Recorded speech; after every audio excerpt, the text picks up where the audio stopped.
இமாம் தஹபி ரஹ்மத்துல்லாஹி அலைஹ் இந்த தாய் தகப்பனை பற்றி எழுதுகின்ற பொழுது, பிர்ருல் வாலிதைன் அலைக்கதைன், உம்மா வாப்புக்கு கடமை செய்யறது நீங்க சும்மா தானமா செய்ய வேண்டிய ஒரு கடமை அல்லப்பா, அவர்களுக்கு செலுத்த வேண்டிய கடன், பிரதி உபகாரம். வழக்கெடுத்த பிள்ளைய பார்க்கிற மாதிரி அல்ல, உன்னை பெற்றெடுத்தவர்களுக்கு கடமைகளை செய்வது உன் உபகாரம் அல்ல, நீ செலுத்த வேண்டிய கடன். ஆனால் நீ எவ்வளவு மோசமாக அவர்களோடு நடந்து கொள்கிறாய். தத்துலுபுல் ஜன்னத பிஸாமிக் வஹிய தஹ்த அக்தாமிக் உம்மிக், சுவர்க்கத்தை எங்கெங்கோ எல்லாம் தேடி அலைகிறாய். ரமதான் வந்தா கடைசி 10 உம்ரா போகாமல் அவருக்கு நிம்மதி வராது. நோன்பு வந்தால் ஒரு கோடி 2 கோடி ஜக்காத்து கொடுக்காமல் அவருக்கு தூக்கம் போகாது. எல்லாம் செய்கிறார். சொர்க்கத்தை எங்கெங்கெல்லாமோ தேடுகிறாய். ஆனால் அது உன் வீட்டுக்குள்ளே இருக்கின்ற உன்னை பெற்ற தாய் தகப்பனுடைய காலடியிலே இருக்கிறது என்பதை நீ மறந்து விட்டாய். அந்த சுவர்க்கத்தை தொலைத்து விட்டு வேறெங்கெங்கோ எல்லாம் நீ சுவர்க்கத்தை தேடி அலைந்து கொண்டிருக்கிறாய். கண்ணியமான கணவான்களே,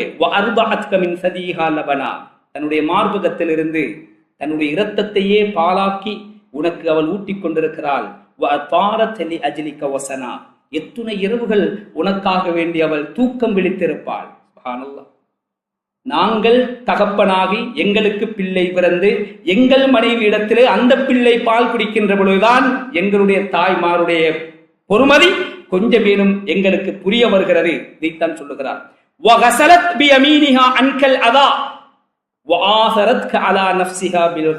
அழகான அரபி தெரிந்தவர்களுக்கு இது இன்னும் சுவாரஸ்யமாக இருக்கு, இன்பமாக இருக்கு. சொல்லுகிறார்கள், தான் மலம் கழித்தாலும் கூட தன் வலக்கரத்தினால் அந்த அசுத்தத்தை கழுகுவதை வெறுக்கக்கூடிய, அருவருப்பாக பார்க்கக்கூடிய அந்த தாய், நீ மலம் கழித்தால் அவளுக்கு எது வலதுகை எது இடதுகை என்று தெரியாது. அந்த இடதுகை சுருவம் இல்லாமல் தான் சாப்பிட்டு கொண்டிருந்த வலது கையினாலே உன் மலத்தை கழுவிவிட்டு அதே வலது கையினாலே அவள் சாப்பிடுவதை தொடர்வாள். இதுதான் தாய். அலா நஃப்ஸிஹா பில் கதா, குளித்துவிட்டு பிள்ளைக்கு பால் கொடுக்க வேண்டுமே, என் உடம்பு தெம்பானால் தானே என் மார்பகத்தில் பால் சுரக்கும். எனவே சாப்பாட்டை எடுத்து அதை வாயிலை எடுக்கும் பொழுது உன் அழுகை கேட்டால் தான் சாப்பிடுகின்ற சாப்பாட்டை அப்படியே வைத்துவிட்டு அவள் தன் பசியை விட நீ பசியாற வேண்டும் என்பதற்காக வேண்டி முக்கியத்துவம் கொடுத்தவள் தான் தாய். நீ நடந்து நடைபெறும் வரைக்கும் தன் மடியை அவள் தொட்டிலாக ஆக்கியவள் தாய். எது வந்தாலும் அதை உனக்கு தந்து அழகு பார்ப்பதுதான் தாய். 2 பிள்ளைகளோடு ஒரு பிச்சைக்காரி ஸல்லல்லாஹு அலைஹி வஸல்லம் அவர்களுடைய காலத்திலே வர 3 பேரித்தம்பழங்கள் ஆயிஷா ரலியல்லாஹு அன்ஹா அம்மையாருடைய வீட்டிலே இருக்கிறது. ஆளுக்கு 1 என்று 3ஐயும் பகிர்ந்து கொடுக்கிறார்கள். அந்த தாய் 2ஐ குழந்தைக்கு கொடுத்து விட்டு அந்த குழந்தைகளை அழகாக சாப்பிடுவதற்கான ஏற்பாட்டை செய்து முடிப்பதற்குள்ளே அந்த 2 பேரீத்தங்கனிகளையும் 2 பிள்ளைகளும் சாப்பிட்டு முடித்துவிட்டு அந்த தாயும் பல நாள் பட்டினி அந்த பேரீத்தம் பழத்தை 2ஆக பிச்சு வாயிலே திணிக்கும் பொழுது ஏக்கத்தோடு அந்த குழந்தைகள் அந்த பேரீத்தம் பழத்தை பார்க்க அந்த பேரீத்தம் பழத்தையும் 2 துண்டுகளாக்கி ஆளுக்கொன்று கொடுத்து தன் பசியோடு இருக்கின்ற இந்த தாய் இந்த விஷயத்தை ஸல்லல்லாஹு அலைஹி வஸல்லம் அவர்களிடத்திலே சொன்ன பொழுது சொன்னார்கள், ஆயிஷாவே, அந்த தாயை பார்க்கின்ற பொழுது, அவள் அன்பை பார்க்கின்ற பொழுது உனக்கு ஆச்சரியமாக இருக்கிறதா? அல்லாஹ் மீது சத்தியமாக சொல்லுகிறேன், அந்த தாய் தன்னுடைய பிள்ளைகளோடு காட்டுகின்ற அன்பை விட என்னுடைய ரப்பு இந்த அடியார்களோடு இரக்கமுள்ளவனாக இருக்கிறார். தாய் என்பது அதுதான். இதைத்தான் சொல்லுகிறார். பசி என்று வந்துவிட்டால் அவள் உனக்காக எல்லாமே மறந்து விடுவாள். உன் பசியை போக்க வேண்டும், எது கிடைத்தாலும் உன் சந்தோஷத்தையே முக்கியப்படுத்துபவள் அவள்தான் தாய். ஃபைன் அஸாபத்க மின் மரதின் ஔஷிகாயா, உனக்கு ஏதாவது நோய், இரவு விழிக்க முணங்கிக் கொண்டே இருக்கிறாய், ஏதாவது துன்பம் ஏற்பட்டு விட்டால் அபுஹரத் மினல் அஸஃபி ஃபௌகன் நிஹாயா, என் பிள்ளைக்கு என்ன நேர்ந்ததோ அங்கு திருப்புவாள், இங்கு திருப்புவாள், வயிற்று வலிக்கு அதை கொடுத்து பார்ப்பாள், தேனை கொடுத்து பார்ப்பாள், இரவு முழுக்க தூக்கமில்லை, எவ்வளவு பணம் இருந்தாலும் அனைத்தையும் வைத்தியருக்கு வாரி இறைப்பாள். அவள்தான் தாய். கண்ணியமான கணவான்களே, அன்பார்ந்த இஸ்லாமிய சகோதரர்களே, வலவு ஹுயிரத் பைன ஹயாதிக வ மௌதிஹா லஃபலபத் ஹயாதக பியஹ்லா ஸௌதிஹா. டாக்டர் சொல்லுகிறார், 2 உயிர்களில் ஏதாவது ஒன்றைத்தான் பாதுகாக்க வேண்டும். தாயே, நீ தப்பினால் குழந்தை தப்புவது சாத்தியமில்லை.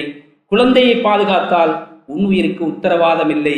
யார் உயிர் பாதுகாக்கப்பட வேண்டும் என்று குடும்பத்தினரிடம் அல்ல, அந்த தாயிடத்திலே கேட்டால் உரத்த குரலில் அவள் கெஞ்சி அந்த வைத்தியரிடத்திலே மன்றாடுவது, நீ உலகத்திலே ஹயாத்தோடு பிறக்க வேண்டும், என்னுடைய உயிரை எடுத்துக் கொள்ளுங்கள், என் குழந்தை இந்த உலகத்திலே வாழவே. கண்ணியமான கண்வான்களே, நாங்கள் உம்ம வாப்புக்கு செய்கிற பணிவிடையும் உம்ம வாப்ப எங்களுக்கு செய்கின்ற பணிவிடையையும் ஒருவர் எழுதும் பொழுது வித்தியாசம் என்ன தெரியுமா? தாய் தகப்பன் நாம் சிறுவராக இருக்கின்ற பொழுது எங்களுடைய ஜீவிய காலம் இந்த உலகத்திலே நீண்ட காலம் எங்களுக்கு கிடைக்க வேண்டும் என்ற நட்பாசையில் எங்களுக்கு பணி செய்கிறார்கள். ஆனால் நாங்களோ இன்னும் எத்தனை நாளைக்கு தான் உம்ம வாப்பா, நாளைக்கு போய் சேர்ந்துருக்கு.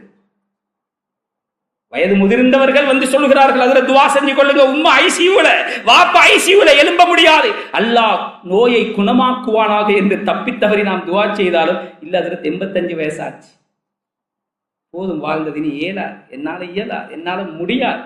வித்தியாசம் இதுதான். நாம் அவர்களுடைய மௌத்தின் மீது ஆதரவு வைக்கிறோம், அவர்கள் எங்களின் ஹயாத்தின் மீது ஆதரவு வைக்கிறோம். சமமாகவே முடியாது. கண்ணியமான கனவான்களே, அன்பார்ந்த இஸ்லாமிய சகோதரர்களே, ஹாதா வகம் ஆமல் தஹா பிசூஇல் ஹுல்கி மிராரா ஃபதஅத் லக பித்தௌஃபீகி சிர்ரன் வஜிஹாரா. நீ எவ்வளவுதான் அவர்களோடு மோசமான குணத்தோடு நடந்து கொண்டாலும், உள்ளத்தாலும் உரத்த குரலாலும் அவள் இருகரம் ஏந்தி உன் விமோச்சனத்திற்காக வேண்டி அல்லாஹ்விடத்திலே இருகரம் ஏந்துபவள் தான் தாய். இந்த பிள்ளை கொண்டு வந்துடக்கூடாது. நான் இறந்த பின்னால் என்னுடைய கபருக்கு மேலால் உன் பேரை எழுதிவை, அங்கு உன்னை நினைப்பதற்கல்ல, அங்கும் உன்னை சுமப்பதற்கு என்று ஒரு தாய் எழுதி வைத்திருந்தார். தாங்குபவள் தாய்மார். கண்ணியமான கனவான்களே, அன்பார்ந்த இஸ்லாமிய சகோதரர்களே, இதைத்தான் சொல்லுகிறார், ஃபலம் மஹ்தாஜத் இந்தல் கிபரி இலை ஜஅல்தஹா மின் அஹ்வனில் அஷ்யாஇ அலை. அது இவ்வளவு செய்த உம்மா, இவ்வளவு செய்த தகப்பன் கை நீட்ட மாட்டார், கண்ணியமாகவே வாழ்வார். இயலாத காலத்திலே உன் பக்கம் தஞ்சம் அடைகின்ற பொழுது ஒரு பொருட்டாகவே அவர்களை மதிக்காமல், ஒரு ஓரத்தில் இருக்கின்ற ஒரு சாதாரண ஒரு பொருளுக்கு கொடுக்கிற மதிப்பை கூட நீ கொடுக்காமல் அவர்களை அலட்சியப்படுத்துகிறாயே, உன் இறைவனிடத்தில் நீ என்ன பதில் சொல்ல போகிறாய்? என்ன பதில் சொல்ல போகிறாய்? வகத்தம்த அலைஹா அஹ்லக வ அவுலாதக பில் இஹ்சான் வகாபல்த அயாதீஹா பின் நிஸ்யான். உள்ளத்தை தொட்டு நீ சிந்தித்துப் பார். என்ன ஒரு ட்ரிப்போ, ஒரு சாப்பாடோ, ஒரு விருந்தோம்பலோ வந்தால் முதலாவது நீ உன் மனைவியையும் உன் பிள்ளைகளையும் தான் முற்படுத்துகிறாய். என் மனைவிக்கு எது நல்லம், என் குழந்தைக்கு எது சிறந்தது, உன் தாய் தகப்பனை நீ அடியோடும் மறந்து விட்டாய். வஸௌப அலைக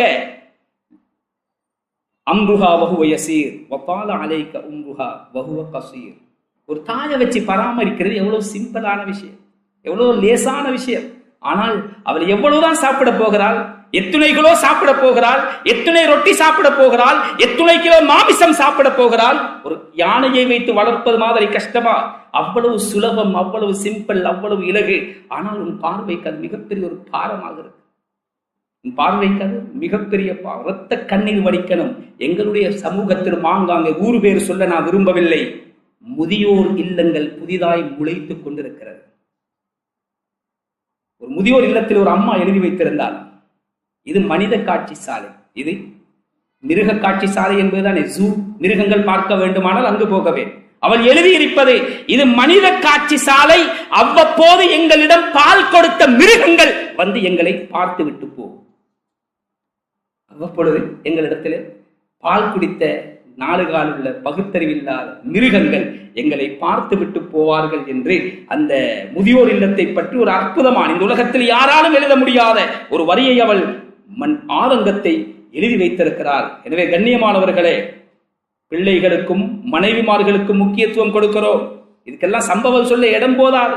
குகைக்குள்ளே அடைபட்ட நேரத்திலே அந்த குகை விலக வேண்டுமா என்ற உம்மக்கு விட என்ற ஒரு நாளும் என்ற மனைவிய பிள்ளைகளை நான் முந்தியது கிடையாது நாயனே, இதை வைத்து இந்த நெருக்கடியை விட்டு நீ என்னை பாதுகாது என்றால் என்ன ஆச்சரியம். கல்லு விலகியது.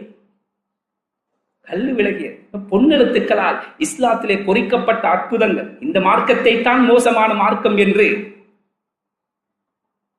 சேர்பூசுகிறார். அல்லாஹ் பாதுகாக்க வேண்டும். கண்ணியமானவர்களே, தாய் தகப்பனை பற்றி இஸ்லாம் பேசிய மாதிரி உலகத்தில் யாரும் பேசியது கிடையாது. சமீபத்தில் ஒரு வயது முதிர்ந்த தாய் ஆற்றை நோக்கி குளிக்கப் போகிறார்.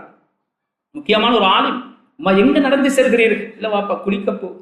ஏன் வீட்டுல குளிக்கலாமே? இல்ல பாத்ரூம் சாவியை தராம பிள்ளைகள் லொக் பண்ணி வச்சு. அவங்களுக்கு பாவிக்க தெரியாது. கண்ணீர் வடிக்க வேண்டும் கண்ணியமானவர். தாய் தகப்பனுடைய சமூகத்துடைய நிலைப்பாடு அல்லாஹ் பாதுகாக்க வேண்டும். வஹாதா வமௌலாக்க கதுனஹா காணித்தாஃபி, இவ்வளவெல்லாம் நடக்கிறையாப்பா, உஃபி என்று கூட அவனோட உம்மா பாப்பா பார்த்து சொல்லாதீங்க என்று அல்லாஹ் சொல்லி இருக்கும் பொழுது இவ்வளவெல்லாம் அவர்களோடு மோசமா நடந்துட்டு நீ அல்லாஹ்விடத்துல என்ன பதில் சொல்ல போகிறாய்? வஆதபக ஃபீ ஹக்கிஹா பிஇதாபில் லதீஃப், எவ்வளவு அற்புதமாக அல்லாஹ் சுப்ஹானஹு வ தஆலா அவர்களுடைய ஹக்கை பற்றி பேசி இருக்கிறார். வஃபீ உஹ்ராக பில் புஅதி மின் ரப்பில் ஆலமீன், உலகத்திலே அல்லாஹ் சுப்ஹானஹு வ தஆலா சத்துஆகபு ஃபீ துன்யாக பிஉகூகில் பனீன், உம்மா வாப்புக்கு நீ அநியாயம் செய்தால் எல்லா பாவத்திற்கும் மௌத்துக்கு பின்னால் தண்டனை வைத்த ரப்போ, இந்த உலகத்திலே தண்டனையை அவர்களின் மூலமாக நீ அவர்களுக்கு எப்படி நோவினைப்படுத்தினாயோ அதே மாதிரி உண்ட பிள்ளைகளின் மூலமாக உன்னை நோவினைப்படுத்தாமல் உன்னை மௌத்தாக்க மாட்டேன் என்று சொல்லி இருக்கிறாரே. நீ செய்த பாவம் உன்னோடு மாத்திரமல்ல உன் முழு பரம்பரையோடும் சம்பந்தப்படுகிறதே. நீ மாத்திரம் நரகத்துக்கு போறதல்ல, உன் பிள்ளைய நரகத்துக்கு அனுப்பிட்டு போறாய். இறுதியாக நேரம் போய்விட்டது. தாய் தகப்பனுக்காக ஒரு 5 நிமிஷம் நீங்கள் கூடுதலாக தருவீர்கள் என்று நினைக்கிறேன். ஸல்லல்லாஹு அலைஹி வஸல்லம் இந்த பயான் இந்த விடயத்தை சொல்லாமல் அங்க சம்பூர்ணம் பெறாது என்று நான் நினைக்கிறேன். ஸல்லல்லாஹு அலைஹி வஸல்லம் அவர்கள் சொன்னார்கள், பாருங்கள், ரஹிமல்லாஹு வாலிதன் அஆன வலதஹு அலா பிர்ரிஹி. இங்க இருக்கிற வாப்பமார்ட்ட நான் இரக்கமா கேட்டுக்கொள்றேன், இதை உம்மமாருக்கும் போயிட்டு சொல்லுங்க, எங்கட பிள்ளைகள் எங்களுக்கு அநியாயம் செய்யற அளவுக்கு நடக்காமல் இருக்கின்ற உம்ம வாப்புக்கெல்லாம் ரஹ்மத் செய்யட்டும். அதுவா ஸல்லல்லாஹு அலைஹி வஸல்லம் அல்லாஹ்விடம் எப்படி எங்கட புள்ள எங்களுக்கு அநியாயம் செய்கின்ற அளவுக்கு நடக்காமல், அது சொத்தை பிரிப்பதாக இருந்தாலும் சரி, எங்கட பிள்ளைகளுக்கு நாம் கொடுக்கின்ற முத்தமாக இருந்தாலும் சரி. ஒரு சஹாபி வருகிறார், பார்க்கிறார், ஒரு குழந்தை வருகிறது. அந்த சஹாபி குழந்தை எடுத்து முத்தமிட்டு தன்னுடைய தொடையிலே அமர வைக்கிறார். இன்னும் ஒரு அதே அமைப்பில் ஒரு குழந்தை வருகிறது, அந்த குழந்தையை தூக்குகிறார், முத்தமிடாமல் காலிலே வைத்துக் கொள்கிறார். ஸல்லல்லாஹு அலைஹி வஸல்லம் எவ்வளவு துல்லியமாக தங்கள் தோழர்களை அந்த பாசறையிலே வளர்த்திருக்கிறார்கள் என்று பாருங்கள். பயான் நிகழ்ச்சி முடிந்ததற்கு பின்னால் அந்த சஹாபி வரவழைக்கப்படுகிறார். 2 பேரும் யாருடைய குழந்தை? என்னுடைய குழந்தை யார சூழல். ஒரு குழந்தைக்கு முத்தமிட்டதை கண்டேன், மறு குழந்தையை முத்தமிடாமல் வைத்ததை கண்டேன். இதற்கும் நீ அல்லாஹ்விடத்திலே பதில் சொல்லியாகவே. சில பேர பிள்ளைகளோடு அளவு கடந்த அன்பு, சில பேர பிள்ளைகள் வந்தால் தூக்கி எறிந்தால் மாதிரி வாடா போடா. ஒரு பிள்ளை தன்னுடைய தாய் தகப்பன் என்று இருக்கின்ற வரைக்கும் அவர்கள் எதை செய்தாலும் பொருட்படுத்த மாட்டான். அவனுக்கும் பிள்ளை வந்து அந்த பிள்ளை இடத்திலே பாரபட்சம் காட்டுகின்ற பொழுது அவனும் ஒரு தாய் அல்லவா, அந்த மனிதனும் ஒரு தகப்பன் அல்லவா. தன் பிள்ளைக்கு அநீதம் இழைக்கப்படுகின்ற பொழுது எங்களை பெற்ற நீங்கள் அதை பொறுத்து கொள்ளாத மாதிரியே எங்களுக்கு பிறந்தவர்களுக்கு என்று வருகின்ற பொழுது நாமும் பொறுத்து கொள்ள மாட்டோம். அந்த நேரத்திலேதான் அந்த தாய்க்கு எதிரான, தகப்பனுக்கு எதிரான நடவடிக்கையில் அந்த திருமணம் முடித்த பிள்ளைகள் தள்ளப்படுகிறார்கள். இதைத்தான் ஸல்லல்லாஹு அலைஹி வஸல்லம் அந்த நிலைக்கு ஆளாக்காமல் உங்களுடைய பிள்ளைகளோடு எல்லோருடனும் சரிசமனாக நடந்து கொள்கின்ற உம்ம வாப்புக்கு அல்லாஹ் ரஹ்மத் செய்வானாக. இந்த ஒரு சைதை மட்டும் பேசலார். உம்ம வாப்பமாராக மோசமானவர்களாக இருப்பார்.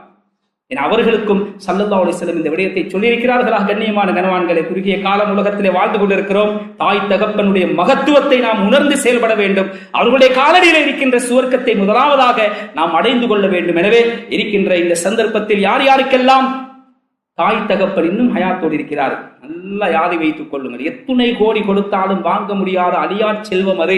அதை களங்கப்படுத்தி விடாதீர்கள், அசிங்கப்படுத்தி விடாதீர்கள். அவர்கள் எது செய்தாலும் பிரச்சனை கிடையாது. அல்லாஹ்வுடைய கட்டளை, அவர்களை நோவினைப்படுத்தாமல் நாம் எங்களுடைய எஞ்சிய காலத்தை கழிக்க நாம் உறுதி கொள்வோம். அல்லாஹ் சுப்ஹானஹு வ தஆலா அதற்காக நம் அனைவருக்கும் அருள் புரிவானாக.